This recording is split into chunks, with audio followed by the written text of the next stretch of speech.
ভক্তের ভূমিকা থেকে দেখি দয়াল আমাকে আবার কোন দিকে নিয়ে যায়।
জানতে ইচ্ছে হয় না, জানার বাসনা জাগে, কিন্তু সঠিক মানুষ পাওয়া যায় না। কার কাছে গেলে আমার সেই গোপন বিষয়ের কথা আমি আলাপ আলোচনা করতে পারবো। তাকে যেহেতু পাইছি একজন বিখ্যাত শিল্পী, তো দেখি আমাকে তার আবার সেই কথাগুলো কিভাবে বিশ্লেষণ করিয়ে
আমার নিগুর কথা জানতে ইচ্ছে হয়।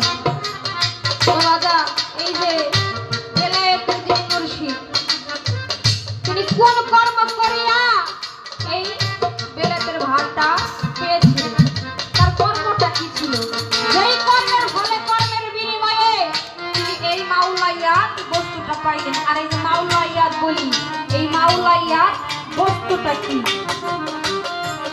এই মাওলাইয়াত বস্তুটা কি, এটা কি জিনিস আমার দয়ালের কাছে এখান থেকে এই কথাটি আমি জানতে চাই।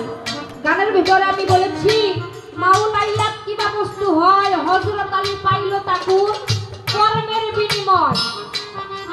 হ্যাঁ, মাওলা আলী পাইল আর কেউ পাইল না, আর তো সেখানে তাহলে এই মাওলাইয়াত বস্তুটা হযরত আলী পাইল আর কেউ পাইল না, এর কারণটা কি ছিল?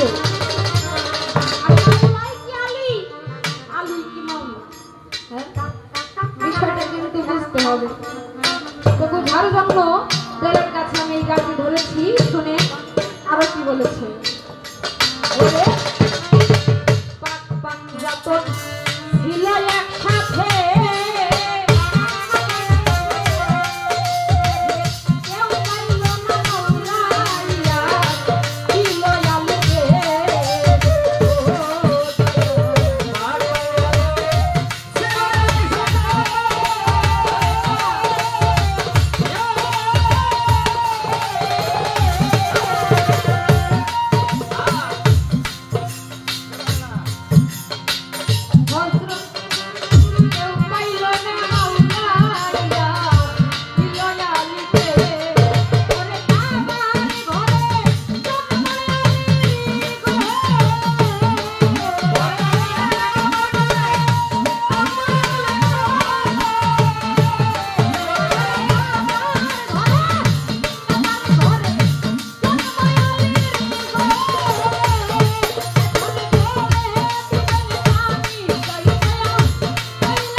কথা এসেছে।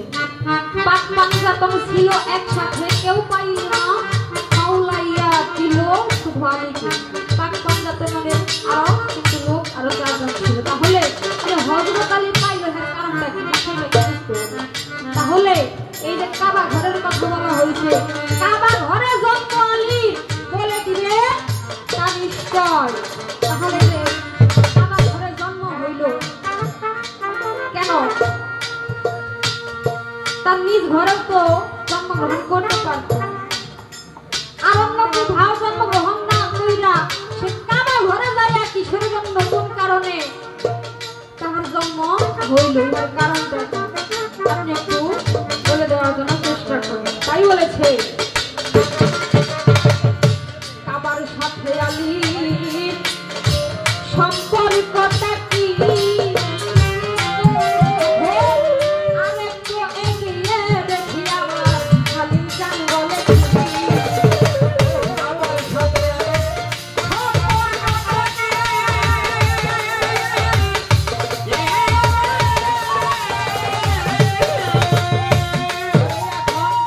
আর একটু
থাকতো তাহলে কিন্তু কাদা ঘরে তার জন্ম হইতো না।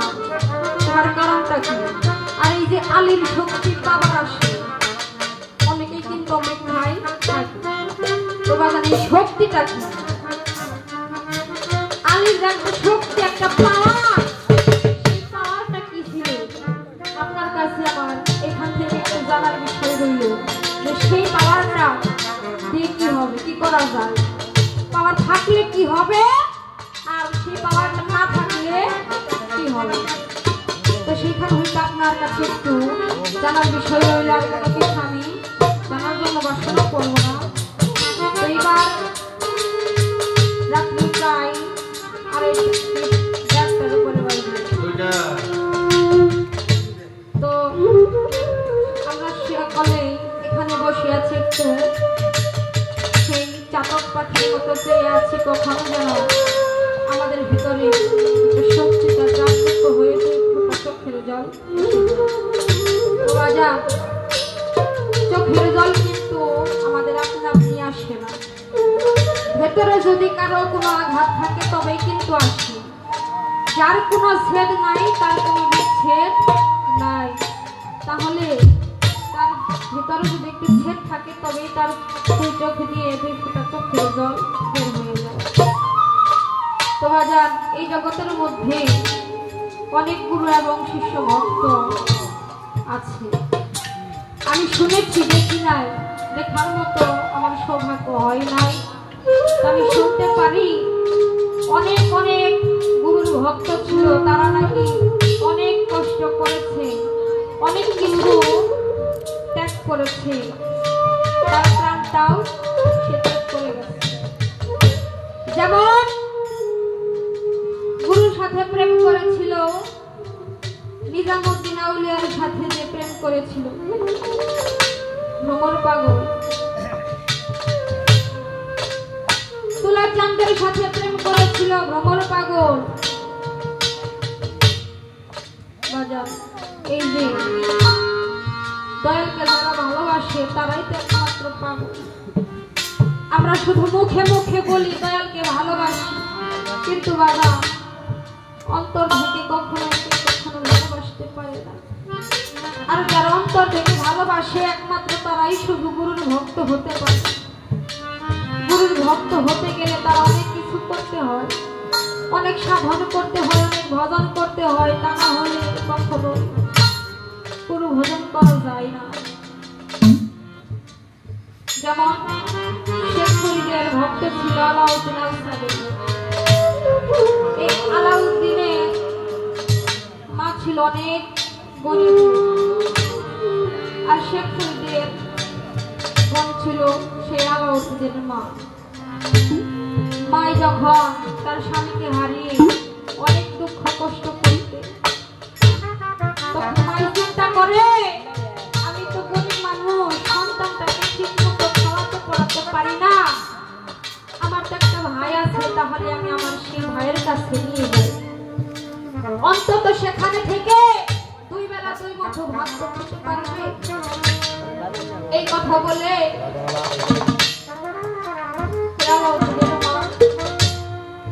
হাতে ধরে নিয়ে গেল মা শেখ ফরিদের বাড়ি,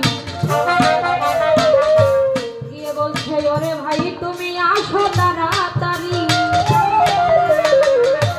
বোনকে দেখিয়া ভাইয়ে খুশি হইয়া যায়, বলে কি কারণে আসছো বোন বলো না, বলে স্বামী আমার গেছে মারা, আমারে জানাই সন্তানটা নিয়ে আছি বড় বড় আমি খাইতে পারি না খানা, ওরে আমার ভাই আমার সন্তানটা না খেয়ে থাকে কেমনে সহ্য করে, আমি তোমার কাছে দিয়া গেলাম উদ্দিন রে, খাওয়াইয়া পড়াইয়া রাখিও ভাই রাইখো যত, এই বলিয়া চলে গেল মা ভাইয়ের কাছে দিয়া। অনেকদিন পর মায়েরই মন লয় জানো, মাই বলে অনেকদিন হয়ে গেল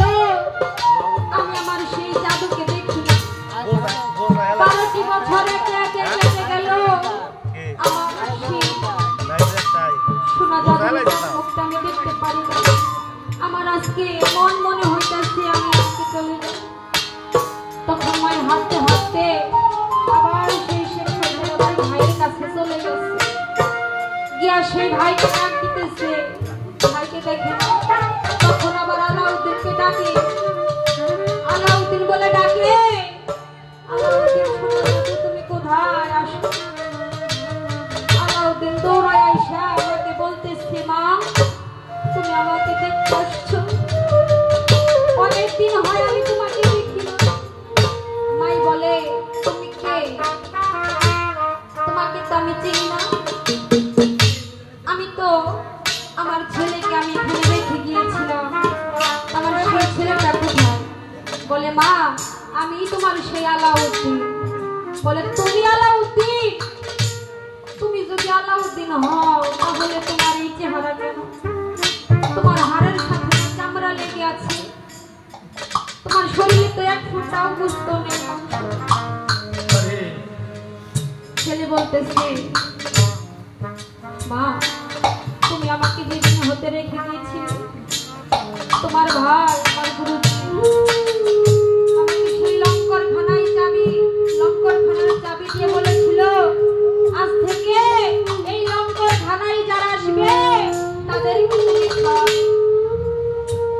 আমি তো শুধু খাওয়াই দিচ্ছি। যখন শেখ ফরিদ আসে, এসে যখন তার বোনের সামনে এসে দাঁড়ায়, আসার পরে মাই কয়, ভাই রে আমি তো আমার ছেলেকে খাওয়ানো করানোর জন্য আমি তোমার কাছে রেখে গিয়েছিলাম, কিন্তু এমন হবে আমি কখনো কোনোদিন তাহা ভাবি নাই। আমার ছেলের গায়ের সাথে হাড়ের সাথে চামড়াটা লেগে গেছে, ভাই তুমি কি ওকে খাওয়াও নাই? শেখ ফরিদ বলে, কিরে তুই কি খানা খাস নাই? তুই কি কোনোদিন খানা খাস নাই? বলে দয়া মামা, মামা বলে ডেকেছে, আপনি যখন আমার হাতে লঙ্করখানার চাবিটা দিয়েছিলেন, দিয়ে বলেছিলেন আজ থেকে এই লঙ্করখানায় যারা আসবে তাদেরকে খাওয়াতে, কিন্তু আপনি তো আমাকে খাইতে বলেন নাই। যদি আপনি আমাকে খাইতে বলতেন তাহলে আমি খাইতাম। কথা শুনে শেখ ফরিদ দুই চোখের পানি ফেলে দিয়ে বলেছিল বুকের মধ্যে কাঁদি, ওরে আলাউদ্দিন তুই তো নিজের অজান্তে একজন আল্লাহর ওলি যে মানুষ শুধু তার গুরুর মুখের কথায় সে 12টি বছর না খেয়ে থাকতে পারে, সে কোনো কখনোই সাধারণ মানুষ হতে পারে না। কোন মানুষ কি বাজারে এরকম করবে? কোন মানুষ এখনকার জগতে কেউ করতে চাইবে না, 12টি বছর সে না খেয়ে কখনোই থাকতে পারবে না।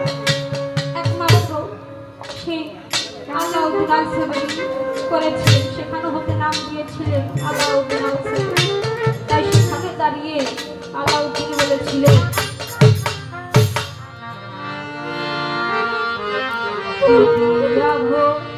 জীবন দয়াল আমার কিছু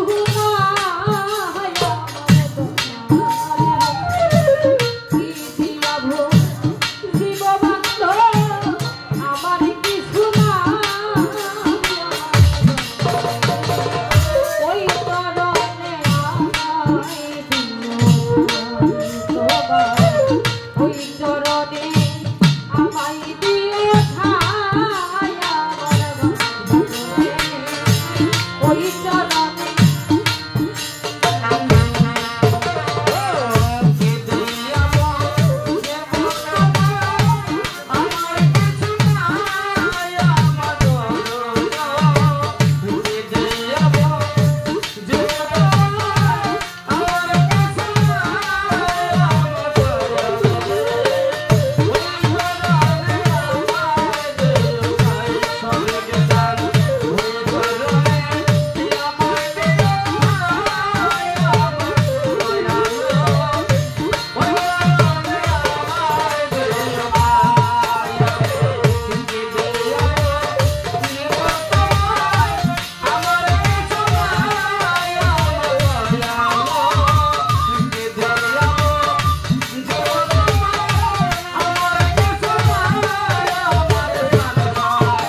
বললেন, দয়াল আমরা আপনাকে অনেক ভালোবাসি।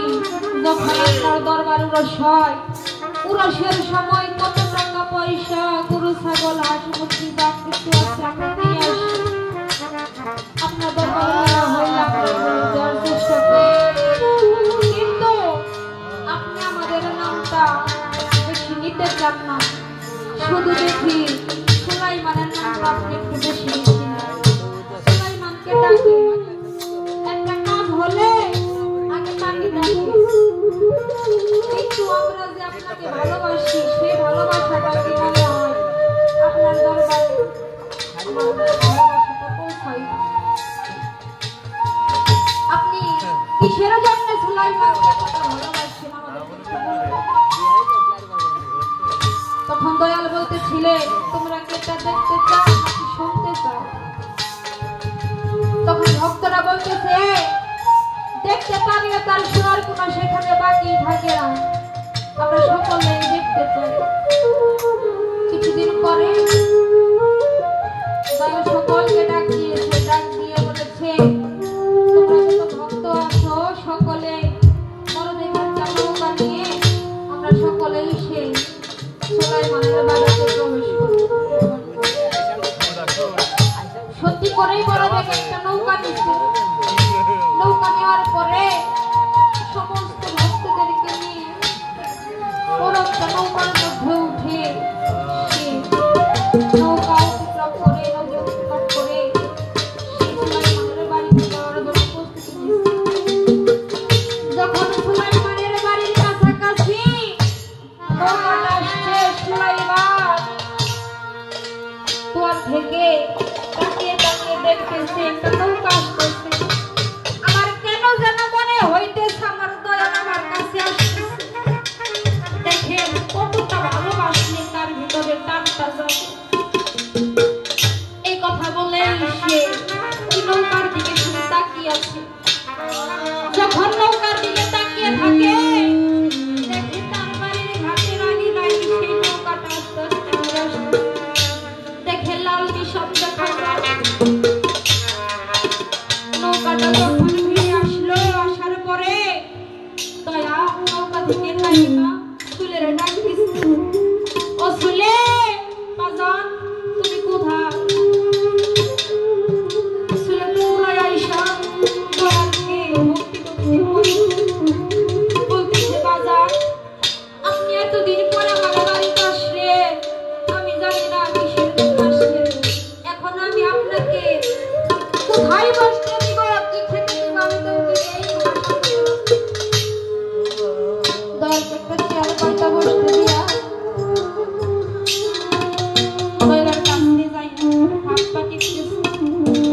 তখন দয়া সেই সুলেমানকে বলতেছে, এই যে ভাঙা একটা ঘর দেখতে পাচ্ছি, এই ঘর টাকা।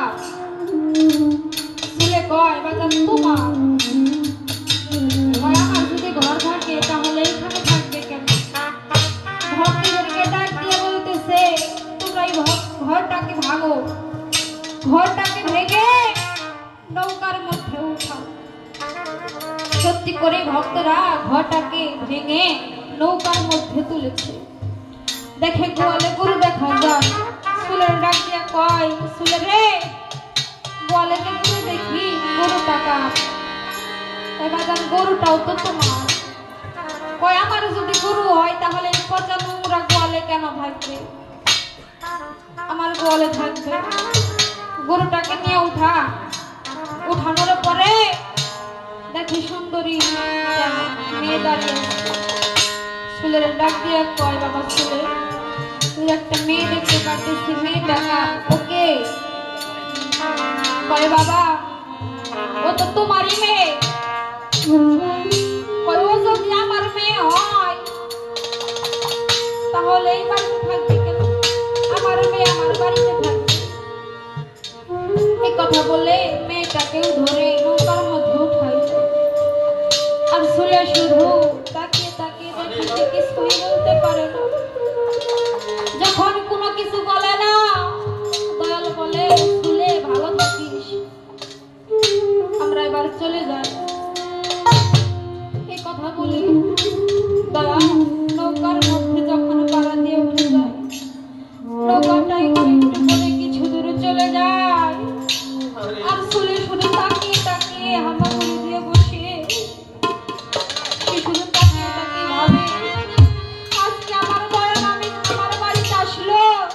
আসার পর আমার ভাঙা ঘরটা ভেঙে নৌকার মধ্যে উঠাইল। আমার গুরু বলেছিল সেই গরুটা নিয়ে গেল। আমার যে একটা স্ত্রী ছিল সেই স্ত্রীটাকে নৌকার মধ্যে উঠাইল। আমি কি আমার দয়ালের একজন ভক্ত হতে পারি না? আমি কি দয়ালকে ভালোবাসতে পারি না?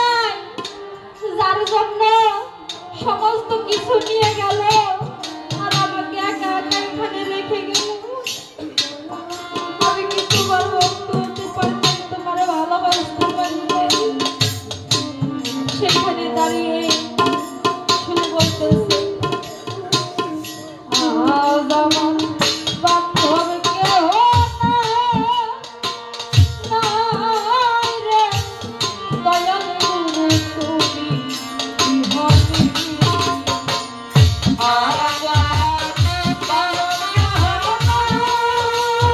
নাই রে, দয়াল গুরু বিহনে।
এই কথাটা বইলা যখন ছেলে মানুষ হয়ে কাঁদে, তখন দেলোয়ার শাহ যারা ভক্ত ছিল ভক্তরা বলতেছে, বাবা দেখেন বাবা, আপনারা বলেছিলেন আপনার ভক্ত শুনে আপনারা অনেক ভালোবাসেন। দেখেন তার ভাঙা ঘরটা ভেঙে আনছে, তার মন থেকে গরু আনছে, তার স্ত্রীকে আনছেন, আর সেই জন্য শুনে কেমন করে কান্না করতেছে। হয় কি আমার ছেলে আমার জন্য কান্না করতেছে, সব আনছি দেখি, চল তো দেখি কতটা ভালোবাসলে পরে একজন মুর্শিদ ভক্তকে আমার বলতে পারে। মুর্শিদ যদি আমার কয় তাইলে কি আর কোনো কিছু তার পাওয়ার বাকি থাকবে? তখন বলতেছে চলো দেখি আমরা চলে কি বলে। নৌকাটা যখন আবার সেই ঘাটে নিয়ে ভিড়াইছে, ভিড়ানোর পরে দয়াল নাই মাছ ফেলে জিজ্ঞাসা করে, বাবা চলে তুমি কাঁদো কেন, তোমার কি হয়েছে? মাথায়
বক্সের সাথে দাঁড়াও